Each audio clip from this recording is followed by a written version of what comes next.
Good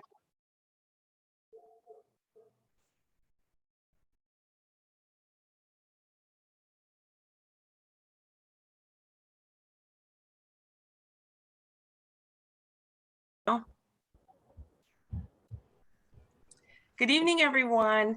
The Village Youth Center back again with a community conversation. We are very, very excited to acknowledge Hispanic Heritage Month. Every year from September 15th through October 15th, Americans observe Hispanic Heritage Month to celebrate the culture and the contributions of citizens of Hispanic origin. We really want to recognize what makes Hispanic people proud, to celebrate their culture and their values, and just really stand with our community here in the Yuba Sutter community. I am Tanya Mack. I'm CEO and co-founder of the Village Yuba Sutter. And with us today, we have obviously my wonderful partner. Hi. Hi, everyone. I'm Megan Anderson. I'm co-founder of the Village Yuba Center, and I'm happy to be here. Thank you for joining us with Community Conversations. We have a very special guest with us tonight. As my partner said, we're celebrating Hispanic Heritage Month, a very important month. And without further ado, let me introduce Miss Lila Rivera. Yay! Thank you for joining us. Thank you for joining us. You're welcome. Thanks for having me. I'm super excited. Great. So, first, I was going to say, go ahead, Megan. Go ahead, Megan. So first of all, happy Hispanic Heritage Month to you, my love. Thank you. And just want to start out by tell us a little bit about yourself. Yeah, well, my name's Lila Solorzano Rivera. I'm a local artist and a teacher and full-time mommy. Oh my goodness, where do I start?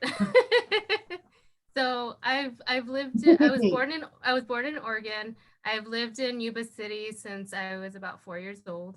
And just grew up here and still live here. I attended Yuba City High School, where I took my first art class. And actually, no, that is wrong. My first art class was actually in 8th grade at Cherbuena School, and then went to Yuba City High School, and where I continued taking art classes. And then from there, I went to Yuba College, where I continued taking more art classes. And those were some of the best years of my life. And working in the art department, I had a great privilege in working there with all kinds of students, with a bunch of the art professors there. And I learned my ins and outs of everything art that was available at Yuba College. And I feel like that really helped me learn to become an art teacher where I'm at now. And so now I teach at Twin River Charter School, also the same school where my son goes to. Nice. And I love it. And the past 4 years, I've been a stay-at-home mom.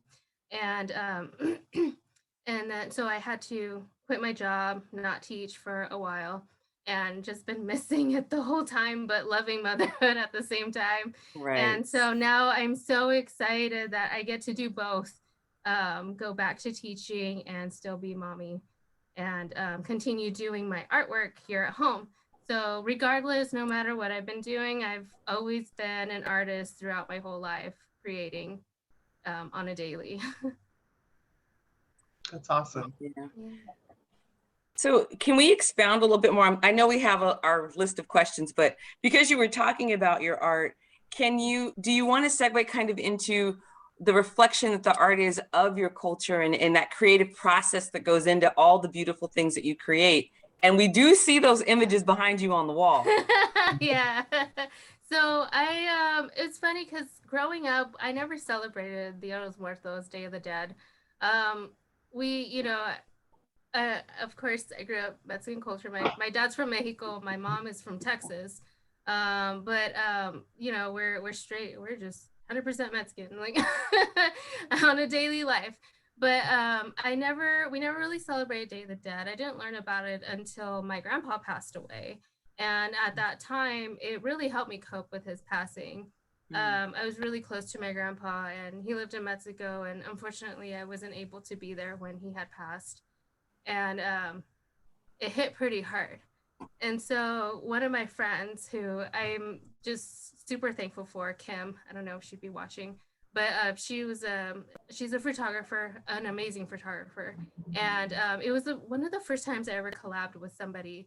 And she asked me if I could do paint my face like Day of the Dead, and she would take pictures of me. And we just did it out in Sutter, just took some photos, and I even took pictures of her daughter. I painted her daughter's face, and we took pictures together, and they just came out so beautiful. I just loved them when she showed me. And so I asked her, I'm like, hey, Kim, can I do a painting of the photos that you did of us? And she's like, oh, yeah. And so that's where it just started. I did a self-portrait, and then from there on, I did more and more, mostly self-portraits, and then I did a portrait of her daughter as well. And then that's when I started getting into Day of the Dead, and it helped me cope with my grandpa's passing and just spending a lot of hours and hours just painting. And I started off with acrylics. Then later on, I finally learned how to manage watercolor the way I wanted to. And so I started doing Day of the Dead stuff in watercolors. And then later on, that's when Day of the Dead started becoming more noticeable. People started celebrating it more. There were more events going on around it. And I was like, oh, okay, this is cool. I made so many more friends. I got to meet so many amazing artists that I never would have met before if it weren't for me getting more into my own culture and within my art. So that opened whole new doors of everything. Do you mind, I know I'm interrupting you and I apologize, but do you mind, for those who are watching who don't know what Day of the Dead, or it's Dia de los Muertos? Yeah, Dia de los Muertos, Day of the Dead. So it's celebrated actually on 3 days, November 1st, 2nd, and 3rd. And a lot of the time it gets collided with Halloween. People would always think it's Halloween, but it's not, just because it's so close in date, you know. It's right after Halloween. You know, in America they know it as All Saints and Saints Eve, or all, what's it called? You know, All Saints and Souls, you know. And so it's, you know, that's what it is. But we celebrate it by, it's a remembrance day. So we make altars, and altars have significant meanings too. Each tier has a significant meaning, which, you know, I did my research. When I learn something new, I go out and I want to research it, you know, if it's something that I'm really going to be into. Especially, I thought, if I'm going to be painting this stuff, I got to know the history behind it, you know. So I bought, you know, Day of the Dead books, and I learned about things that I didn't know about, and especially about altars and the way they're decorated. They're decorated a certain way for a certain reason. And our altars have photos of our loved ones that have passed, and they could be photos of even pets that have passed away. I have an altar here in my house, and it's up all year long. Some people only put theirs up during Day of the Dead, or towards, you know, close to it. But in other cultures, or other people, you know, depending, whatever you want to do, they have them up all year long. And what was surprising was I learned that it's not just a Mexican culture thing, it's also other cultures do it too. Filipinos do it. My husband's Filipino. And so I've, you know, made some other Filipino friends. We'd go to their house and visit, and I would notice little altars. They don't look a lot like our Mexican altars, but they have a lot of the similar things. They have photos of their loved ones that have passed. They have fruit that's laid out for them, because they believe that the souls come back and, you know, have some of their a dish, you know, because it's a lot of work to travel from the other side, you know. So you come back hungry, and they have a dish of water, and they might also have different meanings for the things that they lay out. But we also put out sage as well, and then papel picado, which is the cut up paper that you see. And that's supposed to significant that that's supposed to be there for the wind. Like everything, it's like wind, water. It's very earthy, so you need something wind, water, and something some food as well. And then the light. So the light from the candles help guide the spirits to their altars. It's really sweet. And it's a celebration. You go out, you with your families, you celebrate, you tell stories about those loved ones that have passed, you play their favorite music, you Right. dance, you eat lots of food. It's a big celebration. It's really nice. Wow. That's beautiful. Oh, I love thanks. I love the embracing of honoring our past loved ones, and like you said, in the last few years, it's come out more mainstream. Like the movie Coco, we were just Yes. watching that the other day. Um, Yeah. and when the transitioning takes place, you can't help but to get choked up because in your Oh, heart, yes. you want to be connected to your past loved ones. And I know that we've had very close relatives. I have a son that passed, so the idea of being able to visit with him and honor his spirit, it's such a beautiful thing. So I Right. didn't know what it was growing up, like you didn't, and of course, like you said, people lump it together with Halloween, but Mhm. it's not that. It's more than that. So Yeah. I really appreciate that Yeah, very what I much. love about Day of the Dead is it's something that everyone can relate to, you know? Everyone has a special someone that's passed, or even a pet or something, you know? So it's very Mhm. sentimental. And when you talk about it in detail, everyone that I've talked about it to, they're like, oh, yeah, that makes sense. That's a really beautiful thing, you know? Right. So it's It's really so nice. funny you said that because I, honestly, Megan and I were discussing this just today, actually, and we were discussing the cultural similarities in honoring our ancestors. And like Mhm. Megan, I had a recent transition as well. My lost my granddaughter Mm, this year, and we have an altar here yeah. for her and for others that we love too. But it, I love the fact that as much as we are different in cultural identity, love is what links us, combines us, joins us, Yeah. and the We're all love for, human. We all feel that same yes, kind of, emotion when we have a loss in our lives, you know? It's the same kind of feeling no matter what. And everyone, we all lose someone special, and all those people that are lost, they're all different. So even though we all have our losses, it's still a different kind of loss because we're not missing the same person, but it's still just as hard and just as loving as the others that have been lost as well. So it's no, really nice. absolutely, Yeah. absolutely. I feel very lucky to have this as part of my culture, and I love Mhm. my culture. It's so colorful. It's so it's so fun, like Yeah, yeah, like yeah. it's just, I don't know how else to explain it. It's just fun. I love, like, I don't live with my parents anymore, but when I'm around them, we speak Spanish all the time. We crack jokes. Like, there's some jokes, like, I was just telling my husband earlier. I was like, man, dude, I really wish you spoke Spanish because the conversations we could be having. I'm like, you are missing out. You don't get it. So that's an But I'm interesting glad thing. So your it is. son is going to have the benefit of having both cultures, and what Yeah. a wonderful experience for Oh him. yeah, yeah, and he's already learning, and it's so funny because I learned all the things that I say a lot because he's repeating it to me, Oh, and the phrases he learns in Spanish, and I'm like, oh wow, I guess I do say that all the time. Like, he goes around saying "Ay Dios mío" all the time, like all day long, and, and he's just so funny, and there was one time he asked me he asked me if one word was a bad word, and I'm thinking to myself, does he think all Spanish are bad words? Like, I'm like, no, it's not. But yeah, he picks it up really good. I've been really, like, teaching him, how to count in Spanish, and we're gonna work on our ABCs and everything. Because I want him to know all that. I want him to, mm, at least, even if he's not fluent, because I'm pretty sure he's not going to be, but I want him to be able to understand it, because understanding it is more important than being able to speak it properly, because when I grew up, um, my Spanish, even still now, like, my parents give me a hard time for it. And I'm thinking, well, whose fault was that? You were supposed to teach me, you know, and they did their best. But, you know, I mean, it's hard because they were the only ones I could talk to in Spanish.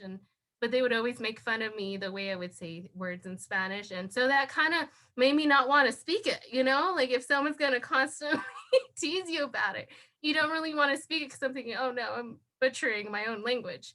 But I understood and I understand it like all the way. Like there's, you know, and I remember being in elementary school and there were some girls that were very fluent in Spanish. And because I never spoke Spanish, they thought I didn't understand it.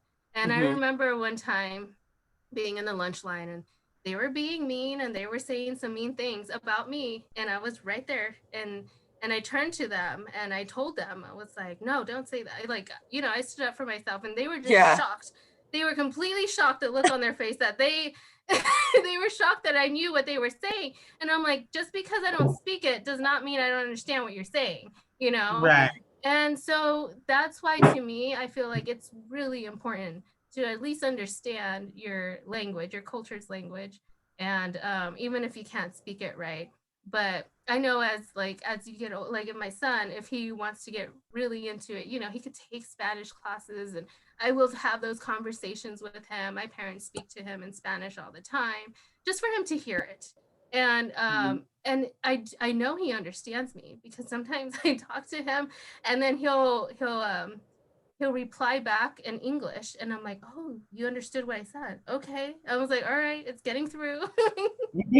So it's good. So how can we go back to the arts for just a second? Yeah. Because I wanted to, I know just because I know personally, and we were at several of the events that you participated in, but can you talk about your desire to bring more art and your culture into the Yuba Sutter community and maybe reflect on some of the things that you've done and maybe even give us a sneak peek at some of the things that you have coming up? Oh man, I do have some new things coming up. Now that you reminded me, that's another thing I gotta get working on. But I always have so much stuff. But yeah, I started doing my Day of the Dead. I met my husband in 2010 in Sacramento, and he's an artist too, and he does airbrushing, beautiful work, you know. So right away, I fell in love with his art before I fell in love with him, you know. So I was like, okay, this guy is awesome. And what's funny was that I had seen him paint live like months before. You know, I'd always go to Second Saturday, me and my friend, and we'd always go different galleries. That's one of my favorite things to do is going to galleries, getting inspired by other people's art. It's amazing. Just more ideas, you know. And so seeing his art, and then we exchanged business cards, and then later on we started doing Second Saturdays together, both painting live together. He would do his paintings, I would do mine. And it was just something small, something fun to do on the side. Once or one weekend of the month, you know, we would do that. And then later on, we ended up meeting people that owned galleries, and they're like, hey, why don't you guys do some of your live art in front of our gallery? And so we started doing stuff like that. And then so, you know, it starts expanding. You start meeting more people that way. And then one year we were doing a Day of the Dead event out at the Latino Art and Culture in Sacramento. And David and Abby came by from Yuba Sutter Arts. And it's funny because I think, yeah, I've gone to Yuba Sutter Arts before. When I was in high school and in college, we would have our student art shows there and whatnot. And I've gone to art shows there, but I was never really involved with the Yuba Sutter Arts and Culture. And so they went to the show, and Sarah had told them that I was from Yuba City. And they were like, what? Like, how did we not know? And so then they asked me if I could do a Day of the Dead event here in Yuba. And I was like, yeah, let's do it, because nobody was doing any of that stuff. Yeah. And I was like, sure, I'll try. Like, I've never done any of this before, but it sounds like fun. I'll try it out. And so I made my first event there. Oh, I don't even remember what year that was, about 4 or 5 years ago, or maybe even 6 years ago now. And we did our Day of the Dead event, and it went amazing. And then later on, they start doing Frida events in SAC. And I went to one and it was beautiful at the Latino Art Center. And then so then I talked to Abby and I was like, hey, we should do a Frida event here. And so she's like, yeah, let's do it. So then that's when I started doing the Frida event.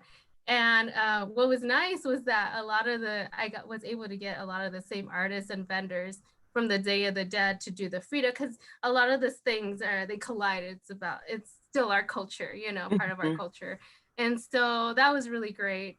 And we just then continue doing it. The only year we didn't do it was in 2020. But I was so happy that we were able to do our Frida event this year. And like I was telling you earlier, Tanya, I was so nervous that people weren't going to come because of the heat that week. It was so crazy hot, but we managed and we had so many people and it was just so great. And I'm so thankful that we were able to do it. So if people would like to take a peek at some of your previous events and your works, why don't you shout out your Instagram or your Facebook page, and I will make sure to post that my with the recording. Is Lila Rivera. And yeah, you just follow me on Instagram, Facebook. Yeah, but I mostly post like pictures and stuff on the Instagram. So yeah, for sure. I'm starting to like Instagram a little more than Facebook these days. Okay. We'll make sure that we post that link. Yeah, for sure. And yeah, check it out. And I'm working on some new stuff. So I actually haven't told anybody yet. But wait, so we get the breaking news? Yeah. And I just told one of my other friends the other day, and she's like, what? You didn't tell me. And I was like, you were there when we were talking about this. You weren't listening, but there's always so much stuff happening anyways. But so Yuba Center Arts and Culture, I don't know if you're aware. Oh yeah, you guys went there. When we have the opening for our theater here on Plymouth Street. So you know how it has a little joint gallery? So I'm going to have some pieces up there this December. I'm super excited. Nice. Awesome. Yeah. Congratulations. That's Thank amazing. You. Yeah. So I'm trying to, my goal is, and I like to set goals because usually when I do, I'm pretty good at meeting those goals. So one of my goals is to have at least one new piece done in time for the show. Maybe two if I can really knock one out. But yeah. And there's some that I have so many unfinished pieces, just like any other artist. We start a piece and then we move on to the next, or, we just don't finish them. So I'm always finding pieces that were unfinished and then finally get to finish them.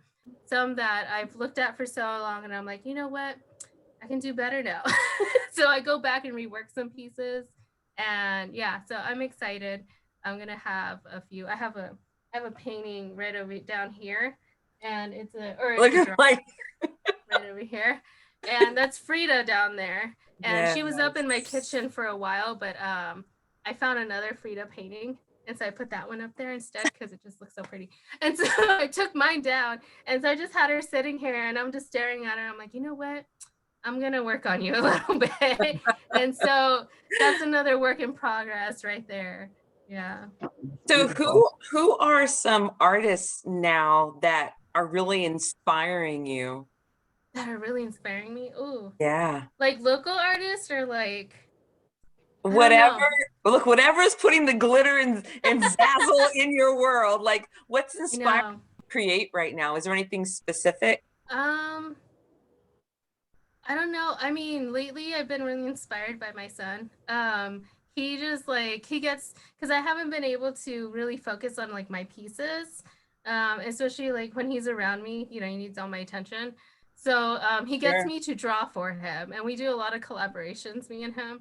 And he's so funny because I think now that he's older, he's starting to understand, oh, my mom really is an artist, because like before he just thought, oh, mom always makes stuff, whatever, but now that he's older and he's 5 now, he'll tell me all the time, he's like, Mom, you're a really great artist. Like he's like shocked, now. and yeah, it's so like we were watching, I get inspired by the silliest little things, but he was telling me about this cartoon he was watching called Shark Dog, and I was like, all right, I'll give this a try. He's like, yeah, it's on Netflix. Like, all right, let's watch this.